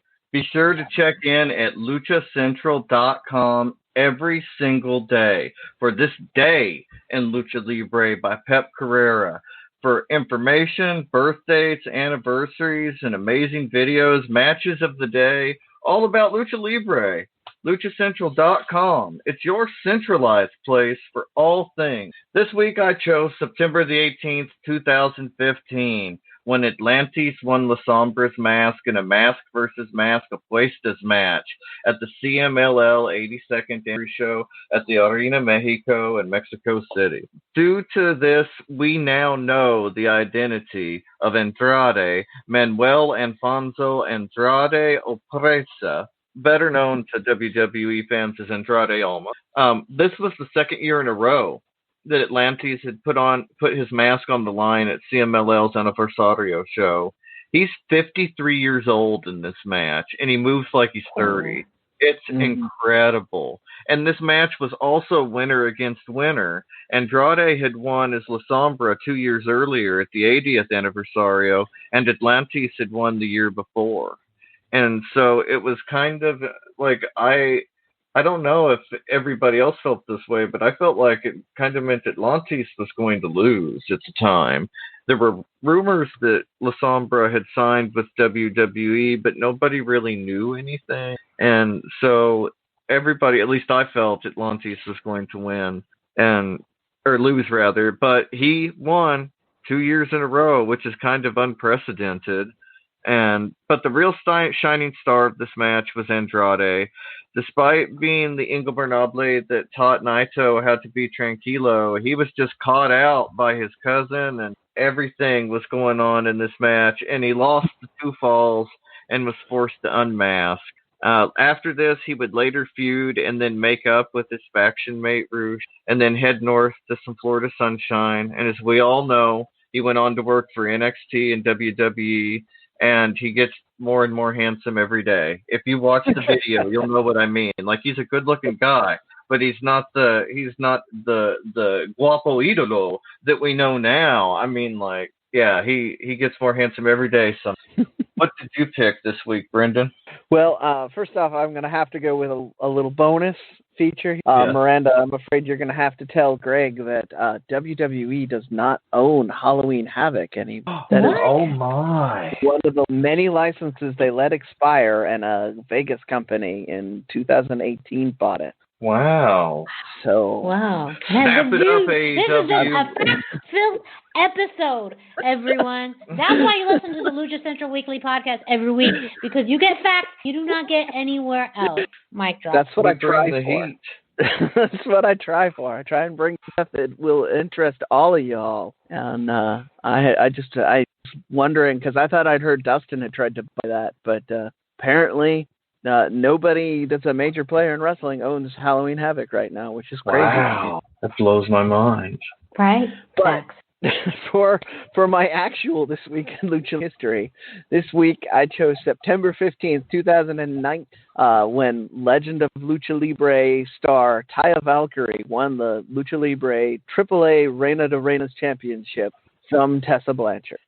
This, in and of itself, is a great match, and it would be interesting to me, but it was an event that was a part of the AAA invasion of New York City, and it's kind of an unfortunate sign of what could have been, because AAA was busy trying to expand into America, then COVID hit, and now we barely get to see AAA broadcasting anything. So I don't want to detract from this match. Taya Valkyrie and Tessa Blanchard in a beautiful physical contest. Oh, so good.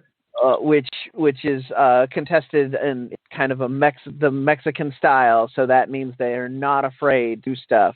Like, I mean, this is the kind of thing you would see if you were to see the two of them at Wrestle Circus or other big independent acts where they had both performed at in the States. You got a little bit of blood, you got a lot of brawling outside. You got everything you wanted out of a match between these two, and it was fantastic. I still regret now, not taking the opportunity to go see this match live, but New York was just too far away for 2000. Yeah, I wanted to go too, but like you say, New York was impossibly far. But how cool! AAA at Madison Square Garden. Yeah. That's amazing. That's going to be something they look back on someday when people wonder, where did Lucha Libre come from? How did it invade America? So it will be that we will be talking about it in a few more years. Like, there was that time and they tried. And hopefully that'll be as we're discussing when AAA and CMLL are expanding back into the States. Mm-hmm. Miranda, what do you have for us this week? Yes, so I ended up picking September 14th, 1997, when Eddie Guerrero won the WCW Cruiserweight Championship for the first time, beating Chris Jericho at Fall Brawl in Salem, North Carolina. And this one I was more drawn to because it was Eddie's first Cruiserweight championship win. At this point, he had actually already been U.S. champion and lost that. So he ended up in a program with Chris Jericho for this. And this match, though, really good. Just such a technical, no, I don't even say technically sound, because I feel like that just underrates the whole match. A really good match. And also, I've been so used to Chris Jericho kind of being the heelish guy for so many years that I forgot what it was like when he was pure baby. Because Guerrero in this was hated. Like, the crowd chanting, Eddie sucks, and that getting to him. Doing what Eddie Guerrero does best in a match, especially in the beginning, trying to find ways to get the sneaky advantage or calling the ref, as to what he thought was unfair that Chris Jericho was doing. And this itself is a really just fantastic match. 18 minutes, which, that the Cruiserweight matches didn't get that long, though this was on a pay-per-view and not on Nitro. But the ending, a superplex from the top rope, Eddie Guerrero gave to Chris Jericho, and then he went on to the other side to do his signature 5-star splash. I mean, it's still, that's really the standard. That's what everyone hopes and embodies in their 5-star splashes, but a really entertaining match. The facial expressions of both were things that I noticed throughout as well. Chris Jericho had some of the most hilarious facial expressions. Now I think we see it as more comedic because his personality, his character is more comedic, but at the time, I think it was just his version of trying to sell well. And so was Eddie. I mean, Eddie was the best, especially seeing his frustration when he thought, things weren't going his way. So there's just a lot of, I think, nuances throughout this match, too, beyond their wrestling ability, that I really admire and appreciate more now as an adult than I would have back as a kid. So, and this was actually the opening match of Fall Brawl. Eddie Guerrero would hold on to this title until, speaking of everything ties together, he dropped the title to Rey Mysterio Jr. at Halloween Havoc, 1997. That was such a beautiful match. Right, so it all comes back together. That match was, a classic in of itself. It was a title versus mask match. I'm sure that will come up in this week in Lucha Libre when that time comes around in about a month or so, a little bit later. Who knows? But yes, a very, very interesting story as far as Eddie's time with the Cruiserweight Championship, and it was his first. So at that point too, I think that for me was to forget that he was U.S. champion first, and then got to the Cruiserweight. But I think his Cruiserweight Championship reign was a lot more memorable. It really was, yeah. Well, everyone, that was this week in Lucha Libre history. As Dusty mentioned, you can go to luchacentral.com and check out this day in Lucha Libre history and let us know in the comments, what was your favorite day this week? There was a lot of content this week in this day in Lucha Libre history. A lot of great matches. There's links to some of these matches on luchacentral.com and on the Lucha Central Facebook page. YouTube page. So you can go there and check out. And, of course, there is links to the match of the day. Lots of great ways to learn about the history of Lucha Libre, matches, luchadors, so much more. Go to luchacentral.com. And now a commercial from one of our partners, thechairshot.com. Why should you visit thechairshot.com? Thechairshot.com is your home for hard-hitting reviews, news, opinion, and analysis with attitude. Why? Because you're smarter than the average fan. Thechairshot.com. Always use your head. And now some news coming out of MLW. This was actually breaking today as we record. Major League Wrestling announced the newest member to their roster, part of the Park family, actually. The youngest son of LA Park Jr., is the latest to be added to the MLW roster and will be part of the restart coming up fairly soon. And this is really big, that LA Park's other son is going to be part of Los Parks. And we're going to be seeing them in the restart. They've also made this announcement, too, on Pulp Fiction this week on MLW's social media sites, that the LA Park Jr. is going to be joining the roster. So real quick, I mean, Dusty, what are your thoughts now on really the trio of Parks coming to MLW? I think it's about time. Like, we appear together in some of the cooking segments and things. You know, we'd see them all three together. And so I'm excited to see him in some trios matches. Like, he's more of the precisionist, I believe, where his brother's more of the brawler. And so they bring both things to the table. And, of course, everybody knows LA Park.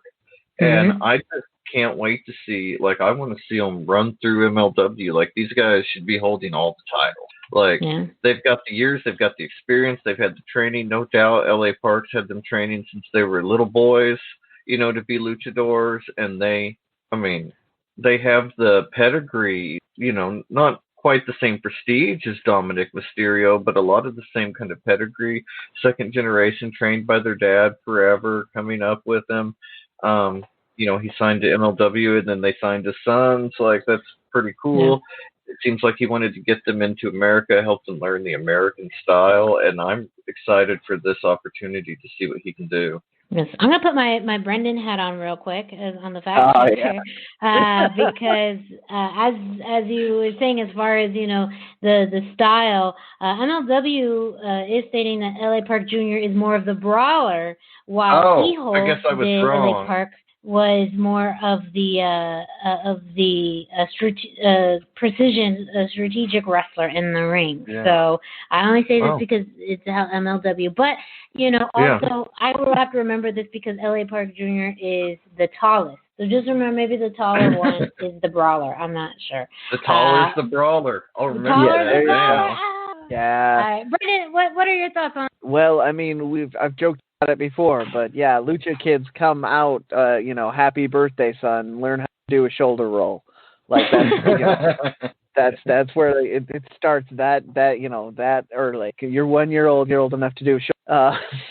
Yeah, and Dusty, kind of what I am looking forward to seeing them do a lot in MLW. We've talked before about how much we love that MLW is kind of very lucha forward in this iteration of their product, and having two generations of the Parks, including the youngest one, who is, you know, arguably the least experienced, and you know, they could have probably gotten him for free on a couple of matches. Having him officially signed is a big deal. It's I think that they're going to get a lot of good learning in. I think that we're going to see a lot of things coming out of them. I think this is going to be a faction going to be feared and respected. They may not be I can't even remember the super commando the Contra unit level of fear that MLW had originally going, but they're going to be a well-respected faction. Yeah. And also happening, something that we, you know, just started fairly recently, but we haven't had much to talk about yet. but have now is Ring of Honor's Pure Tournament. Brendan's going to take it away. I told y'all I'd make us talk about this. So we had all of the pairings. We may have skipped last week, but I was aware that we were skipping last week. All the pairings were announced. I'm going to read those off, and then we've had a couple of results. And so they divided things into 2 blocks, which is still plays into a bracket. But in Block A, you have Jay Lethal, Dalton Castle, David Finlay, Silas Young, Fred Yehai, Tracy Williams, Russ Taylor, and there's an alternate by the name of Dak in Block B, Jonathan Gresham, Wheeler Yuta, Delirious, Matt Seidel, Josh Woods, Kenny King, PJ Black, Tony Deppen, and then Brian Johnson is the alternate. So in Block A, we had, I'm going to go with the Block B first. In Block B, we've already had a match, Jonathan Gresham and Wheeler Yuta. I think everybody that's listening to this has a pretty good idea of how that one turned out. Like, Wheeler Yuta is a fantastic young talent, but he is not he's not the octopus. He is not a man who is all about this style of wrestling. It's largely believed to be one of the reasons behind the return of the pure. So Gresham won that one to very little surprise. The other one that was a lot more surprising, we had the Jay Lethal Dalton Castle match already. Mm-hmm. Did you actually see the match, Miranda? I know you knew the result, but I didn't know. No, I hadn't seen the match, but I ended up seeing the promos that they did for that. And what I noted to you was that they, took a different approach to the promos, I think, of setting up the competitors in this tournament, being a lot more wrestling-focused, more of a serious tone. And with Dalton Castle, his promo package really focused on his amateur background in wrestling. And even though he is, the peacock of professional wrestling and all that, and his gimmick, they steered less away from that and more into his actual technical capabilities. So I thought that was just an interesting aspect of this tournament, that they really are driving home, this is a pro wrestling tournament, and I don't know how the rest of it will continue, but it is less gimmicky and storyline, and it is all about the wrestling. Yeah, absolutely loving that it's all, and this is why I keep insisting, because this is the kind of wrestling that I really like. It's a tournament. It's got a high focus on your grappling and your amateur styles of wrestling, or I'm going to use Taz's phraseology on your folk style, because that makes it sound less distant from the pro wrestling product than instead of calling it amateur. So I'm real quick. I'm going to go over the remainder of matches that are going to happen in Block A. You're going to have Finlay is going to be in there against Rocky Romero. Silas Young called himself wrestling purist, and that was his gimmick for a while. It's going to be in there against Fred Yehai, Tracy Williams, and Russ Taylor. So on that one, you got a number of guys other than Silas Young, is actually a really good wrestler as well, but he's more famous for being a brawler, who are all really well known for the locks and the holds. You're going to see a lot of that sort of thing, and then you have more of a, in my opinion, more of an MMA focus in Block B, where you have even though you have Gresham, who is a pure grappler, 110%. Block B, the rest of it is Delirious and Matt Seidel, Josh Woods and Kenny King, Go Ingo Bernables, PJ Black and Tony Deppen, and then I don't know anything about the alternates, so I can't really speak on that, but Seidel's got a little more of a high flyer style. Josh Woods is an MMA background. Kenny King is a hybrid flyer and MMA fighter, and PJ Black is a hybrid MMA fighter and flyer. So you're gonna see, you're going to see a little more interesting matchup in the finals on this. I feel like we have a lot of potential for some really good straight up wrestling out of them. I'm very excited, which is why I keep reminding people that we need to talk about this. Even it's not directly, there's not like a luchador in this tournament, but there are a lot of lucha in this. Gresham is his style is so much out of those classic like Blue Panther and virus and all of that you have to pay attention while he's wrestling if you are a Lucha fan, because you're going to see something that is exciting. And I don't know if either you have anything else you want to add to that. Need to move on, but I'm going to make sure, folks, that we're talking about this tournament. I'm going to be finding a way to watch it as much as I can. And speaking of new things happening, Brendan, you also have some news for us on the United Wrestling Primetime Live show. First aired this past Tuesday, United Wrestling Network, Primetime Live, and Fight TV. On Fight, yeah.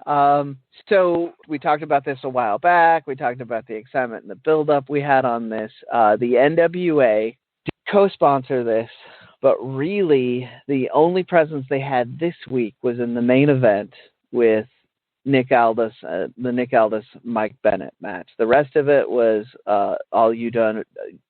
Camille was there as well. I don't want to overlook that, but the rest of it was all UWN titles being defended. So mileage is going to vary a lot on this, but the Nick Aldis Mike Bennett match was a classic NWA heavyweight championship defense. And to the point we were making earlier, there was a lot more focus on next week's match with Rosa defending the NWA women's title than there was on this match. So I feel like we're coming back around, and they're definitely taking advantage of the fact that Thunder Rosa is a hot product right now. They're making us wait a week on this to see her wrestle next week.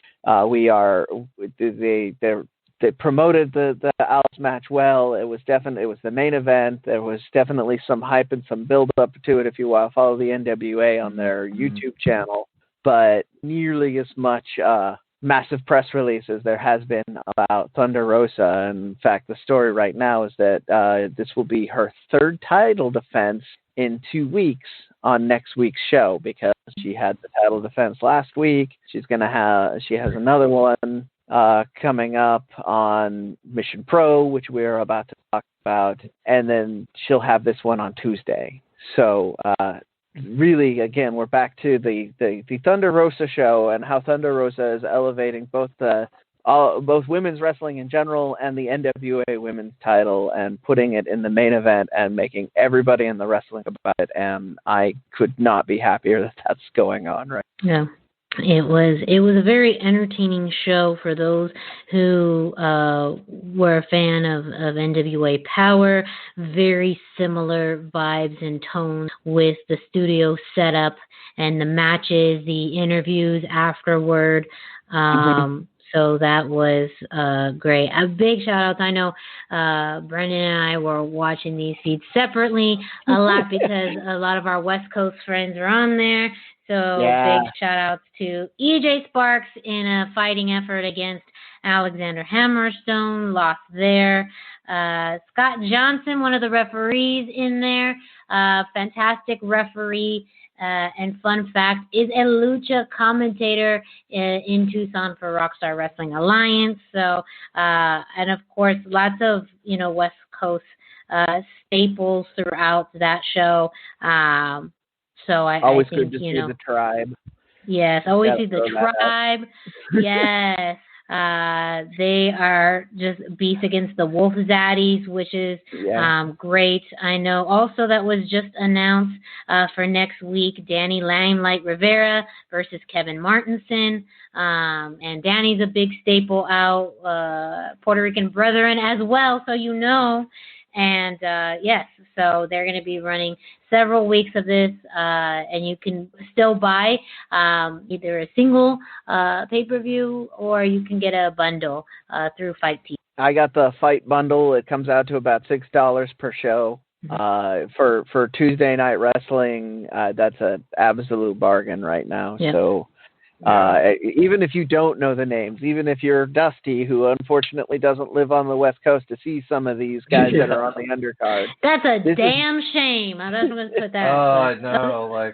All the good wrestling shows are on the West Coast. All the good, lucha stuff. All of it. Yeah. This is your chance, though, Dusty. You can see some of these guys we've been talking about. You can see Hammerstone. You can see the tribe. I'm actually familiar with Hammerstone from YouTube and everything. Like I love his look, and I mean, like that's what Jackson, Sons of Anarchy, should have looked like. Like that guy would have been intimidating, not Skinny Jack. Like this guy, like he's just got such a badass look. Hammerstone is awesome. And that's not even his final form. Miranda and I were talking about this several times in front of our eyes. It's clear to me he's not done yet. So, folks, keep your ears open and watch a show with Hammerstone on in for a treat. So I'm just going to jump right into the next one since I alluded to it already. Mission Pro Wrestling is this weekend. The Hell Hath No Fury card that we were talking about whenever we start, I know a lot of you fans are like, oh, they talk about Thunder Rosa and they just barely hear what we're saying because they're just hearing blah, blah, blah, blah, Thunder Rosa, blah, blah, blah, amazing, blah, blah, blah. But we got this. This is Mission Pro Wrestling, which is the female organized, run, and fully presented promotion, is running the whole card. This is their first card. With the main event is going to be Thunder Rosa defending NWA Women's title against Lindsay Snow, the American Kaiju. That match alone makes this worth the time. They are streaming it. I unfortunately don't have details on that right now because I'm compartmentalizing and trying to solve small problems at a time. Yes, it's going to be through the Title Match Wrestling Network. Okay, so if you go to Mission Pro Wrestling's website, they will have links on how to stream it. Or you can go to titlematchnetwork.com. And then, so real quick, we got a couple others for people who might know these names, which a lot of people should know a lot of these names. You have Alex Gracia, Maddie Renkowski versus Red Velvet, who everybody watching AEW should recognize her by now. Mm-hmm. Elena Black versus Rachel Rose. Bert Vixen, Jenny Lynn versus Promise Braxton and Killa Kate. Roxy versus Jenna Von Muscles. La Rosa Negra versus Big Swole. There's another name that you might recognize from some places. And, of course, Thunder Rosa and Lindsay Snow. I mean, this is a stacked card. This is a really good card. Congratulations for putting together, in the midst of COVID, a card this good. And I'm not finding any area to say, gosh, I really wish they hadn't put somebody on there, or gosh, I wish they had more time, because I think that we're going to get a lot of good wrestling out of this.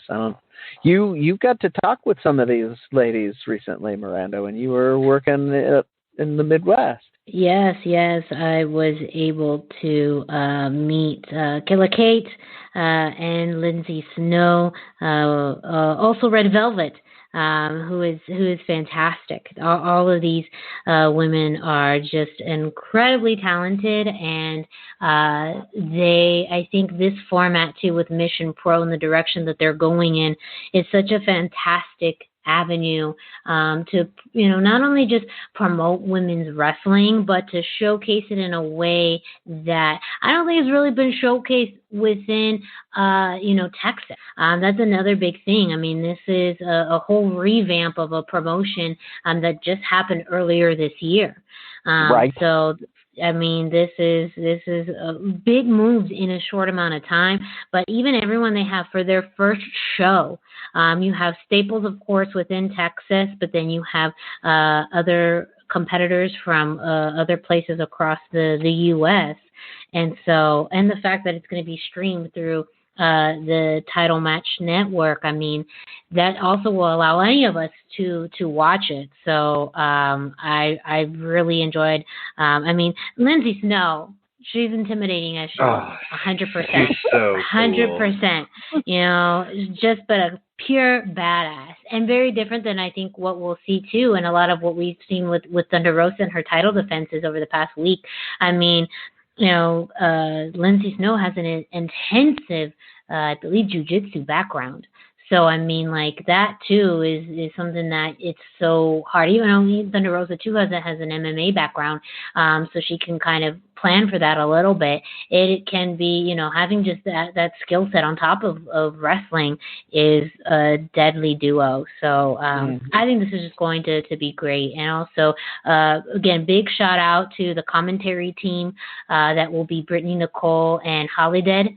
I mean, I think that's going to be, as those watching on the Title Match Network, you're going to have two great commentators who are going to be giving you everything you need to know about what's happening in the ring. So all of us online fans are going to be well taken care of. For those who weren't able to go in person, they sold out, so they got no more tickets, to be there. But also for everyone, who's going to be watching online, they're going to have, Mission Pro is just going to be putting on a fantastic show. I foresee it. First of many great shows, probably in all probability. Yes, they've already announced that they are going to be having a second show. I believe that information is on Mission Pro website, and they'll be announcing more details later on. Yeah, probably at the end of this show. So if you want details on the second show because you couldn't find live tickets, watch the live stream to give you the early dates and time to look out for. And our last news info of the day actually is something pretty big. So Dusty, go ahead and I think you're gonna. I think you just stepped on Dusty's part there. Yeah. Well, now we have some news, some big news about Masked Republic Legends of Lucha Libre superstar, the fierce and tender legend himself, Cassandro. Cassandro will be facing AEW star Sonny Kiss at Effie's Big Gay Brunch on Saturday, October 10th in Indianapolis. And Cassandro hardly ever wrestles big shows in America, so this is really exciting for those of us that are fans. And I mean, like, huge, and so exciting. Yeah. And this is going to be an amazing match. I mean, it's kind of the legend of Exotico against the modern Exotico, Sonny Kiss. And it's just It's killing me. I mean, like, I want it so bad. Like, why is it October 10th already? This match is money. I want to see it. Like, it's going to be amazing. And I'm so ready for it. Yeah. But yeah, big news for Lucha fans, big news for Cassandro fans, big news for Exotico fans, Sonny Kiss fans, everybody. It's so cool. And the storytelling. Cool. Like, the story of like the legend and the up and comer. Yeah, it's like so picture perfect. And it's beautiful though that we're in a time that this is a highly anticipated match. That the fact that there is, the whole framework of Effie's Big Gay Brunch. I mean, that's something he's really been able to capitalize and make something very special pro wrestling. Even 5 years ago, that would have been something that maybe a lot of fans wouldn't have seen. But we know too, wrestling encompasses so many fan bases and so many individuals.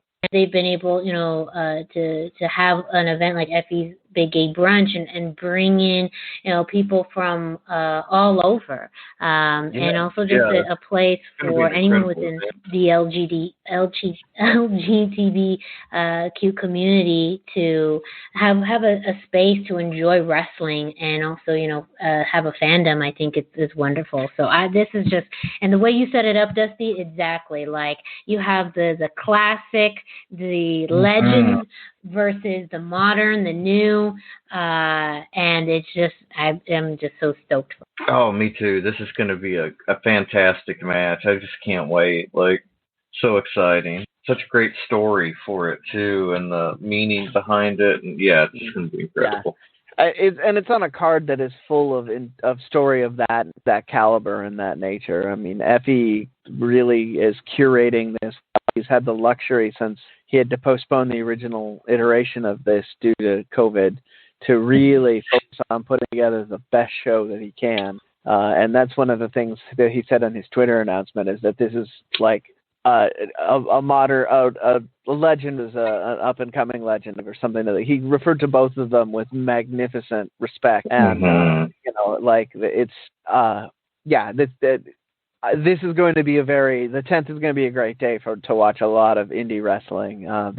This also will be streamed, and I don't remember I believe it's going to be an IW. Excellent. But you also know that he's going to release a lot of this on either his Twitch stream or on YouTube, or both after all of this has happened. Excellent. On the 10th. Yeah.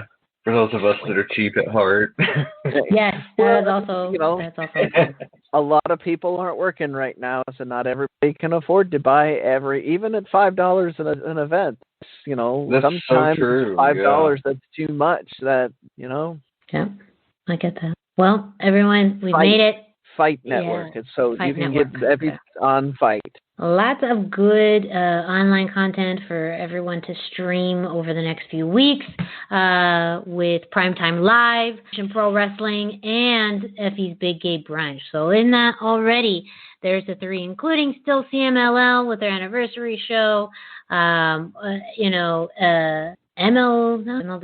I think there's yet. Yeah. Not quite yet. Not quite yet, but lots of great things. We will make sure to keep updating you on what's happening in the world of Lucha Libre every single week right here on the podcast.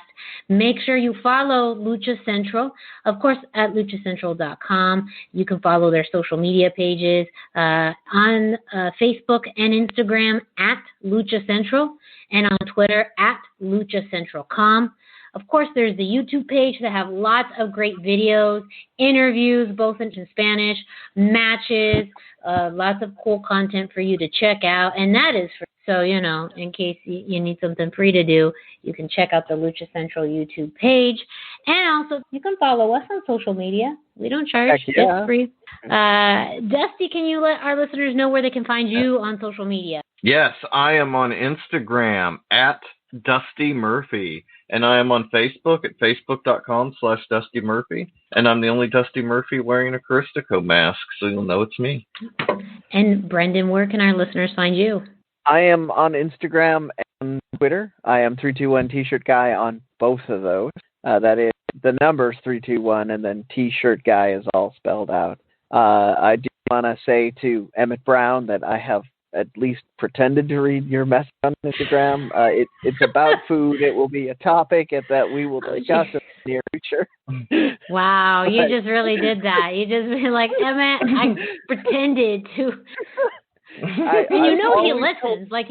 He listens. Yeah, he's our biggest fan. He listens, so he knows that I'm not on Instagram. So sending me a message on Instagram is so you're begging Emmett's fault. Wow. Wow. Lucha Central Weekly Podcast, the only podcast that blames the listeners. Only with the ones that send me messages on Instagram. No, I did. I found it and I read it. I just can't, because I'm so bad at Instagram, I can't go back and reread it to write down what he actually asked at the moment. So I may be asking Miranda later for some advice on how to actually Instagram, but we will. That's fair enough. It's about food at events, so we will be discussing that as probably the opening of a show at some point in the near future. But I did read it enough to get the impression. I just want to have your exact words before we talk about it on the. No worries.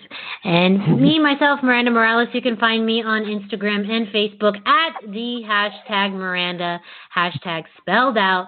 And if you are listening to this, make sure you rate.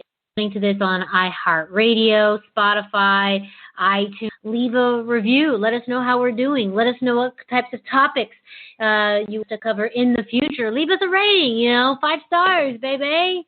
Why not? I mean, you could leave another star rating, but, we'd really appreciate it. Be super nice of you. You could count it as your good deed for the day. And everyone has to do a good deed for the day, right? Right? Yeah. So, make sure you do that. And we will be back next week. Right. It could be like a good deed for a week. We're just putting that out there. But yes, so we will be back next week with the latest news and events from this past week in Lucha Libre and reviewing the week ahead. So you are always in the know what's happening. And again, make sure to check out luchacentral.com, your centralized place for all things Lucha Libre. For Dusty Murphy, Brendan Barr, I'm Miranda Morales. Have a great week.